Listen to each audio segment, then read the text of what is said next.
Thank you. I wouldn't give you the legal because I'm not a lawyer. But I will talk about the ethics and the moral. These clips were sent to me from no less a place than outside the country. I didn't see them. I got one sent from Chicago, unknown number, and the other one from as far away as Brisbane, Australia. I called the numbers. These guys were journalists. They had seen the clips before I saw them. And they were asking me, is this real? Is this part of mass school abductions? I mean, so watching this clip, to be honest, was heart-wrenching.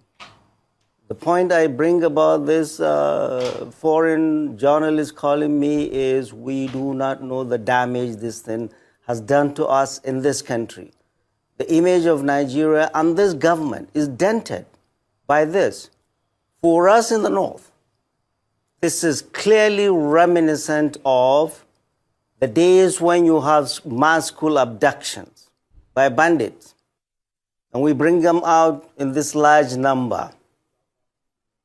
Fortunately for us, the case we saw, arraigned by the Minister of Justice to a federal court, they look much worse than what we always get from bandits. So bandits take care of children better than our government. I mean, fellow Nigerians, these children, over 2,000 protesters were arrested during EndSARS, during this End Bad Government protest. A protest that is the legitimate right of every citizen. Many were kept without their parents knowing where they were. They were blindfolded. We are getting reports from those who were released.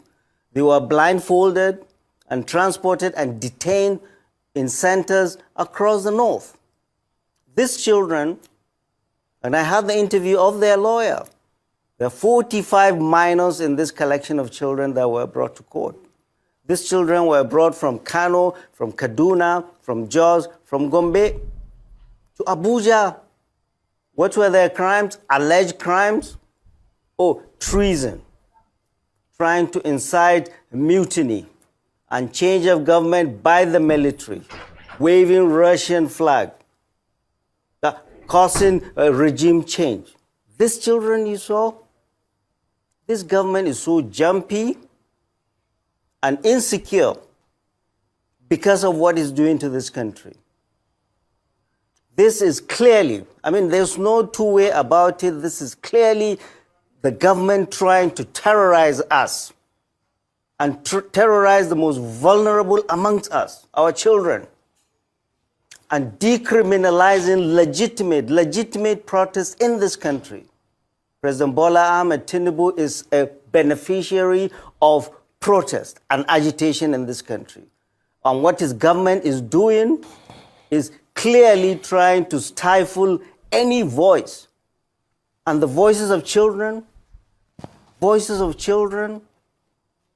the President Bola Ahmed Tinubu, he's not only our commander-in-chief, but to a nation that is signatory to treaties all over the world in protecting the rights of children. He's also the chairman of ECOWAS. What is he going to tell them? What is he going to tell them? This is a bloody blow and a huge shame to this country, that we're doing this to our children by the government. By the government. When we collect these children from bandits, we take them to hospital and take care of them. But what did President Bola Ahmed Tinubu's government do to these children that collapsed in the court of law? They took them back to jail. They took them back to jail. And what did the Attorney General do when he came out? Oh, the Attorney General said he's going to recall the file. Excuse me, Mr. Attorney General, there's no file to recall. What we Nigerians demand is immediate and unconditional release of all of these children. They need to be taken care of in the hospital. They need to be better nourished. All their medical issues need to be taken care of. They need to be fully compensated for the pain and suffering this government has caused them. And their parents need to be fully compensated. And full investigation must be done as to who is responsible. And the police. The Inspector General of Police must take full responsibility for this, because this dastardly act was done on his watch. We are hearing reports that the police abduct children from these cities in the north, Kano, Katsina, Kaduna, Jos, and Gombe, and illegally transported them for rendition here in Abuja on known locations. Many of their parents do not know where they were. Their appearance in court was the first time they saw them. Their appearance in court was the first time they saw them.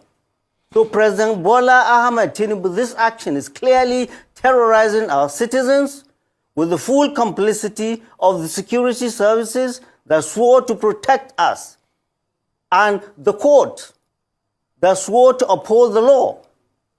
This is unacceptable and it's not going to be accepted. The law is a noble profession, and I salute, and every Nigerian should salute the efforts of the lawyers of these children who doggedly and pro bono defended these children. And without them, we would not have known this. The same breath, I am going to condemn, and every Nigerian should condemn the actions, the callous actions of the prosecuting lawyer and the prosecuting judge. The law, like medicine, is common sense. The judge should have known that these children needed medical care, not to be left laying on the floor in a court of law. Where are they? How many have died? How many are going to die? We need to have a full account of this. These children must be reunited with their families and fully compensated. And the president needs to address this nation and stop this criminality we are seeing. Preaching to the choir, but you are not going to give any excuse to anybody for this nonsense we're seeing. Nobody, no government should be responsible for what we are seeing. So out of school, in school is no excuse for this. There are those that we elected in states and federal that are supposed to take care of these children. And they are the ones you should bring to this chair and ask those questions of. I am here to protest against what the federal government has done to our children. You are a baby, you are a 90-year-old, you have the right to protest. And nobody should criminalize protest. And that is what this government is doing. So no excuse. Give nobody any excuse for this. You want to talk about out-of-school children, we'll make it another day. Or call the governors of all the states. But don't make that as an excuse. I know you are not holding forth for any government, but no government should give us any excuse for what we've seen. For what we've seen. I'm not talking the legal, there are lawyers to do that. I'm here to talk about the fundamental human rights of these children that have been violated. I'm here to talk about children should not have been there. I'm here to talk about if there are problems in Kano, Katsina, or Kano, it should be prosecuted there. Not children blindfolded and transported in the middle of the night in Black Maria by Gestapo police to Abuja. It's not acceptable. And the world should know that. And we must all raise our voices. That is why I'm here. Next question, please.